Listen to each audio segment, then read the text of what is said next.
দুটো ভোটের জন্য বেলেঘাটায় ঝরল রক্ত।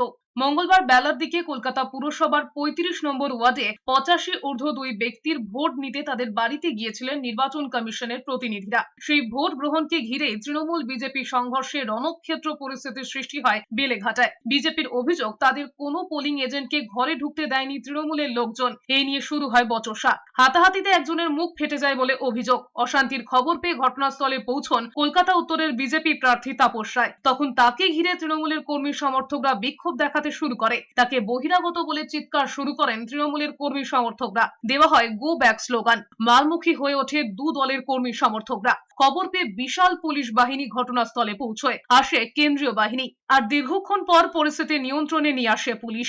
এখনো থমথমে রয়েছে গোটা এলাকা। গণতন্ত্রের শ্রেষ্ঠ উৎসব, তা সত্ত্বেও এরা কেন এরকম করছে? আজকে দুটো ভোটের ব্যাপার, তাতেও পোলিং এজেন্টকে ঢুকতে দেয়নি। আমাদের প্রেসিডেন্ট এসে তাকে ঘিরেছে, তাকে বাঁচাতে গেছে, তখন তাকে মেরে মুক্তি ফাটিয়ে দিয়েছে।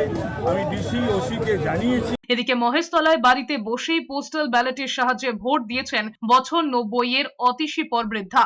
যদিও চোখে ঠিকমতো না দেখতে পাওয়ায় কেন্দ্রীয় বাহিনী ও ভোট কর্মীদের উপস্থিতিতে ভোট দিয়েছেন তার ছেলে। বাড়িতে বসে ভোট দিতে পেরে অত্যন্ত খুশি ওই পরিবারের লোকজন। এদিকে বয়সের ভারে ভোট কেন্দ্রে না যেতে পারলেও বাড়িতে বসে পোস্টাল ব্যালটের সাহায্যে ভোট দিয়েছেন কলকাতার যোধপুর গার্ডেন্সের বাসিন্দা বিভা রানী সরকার।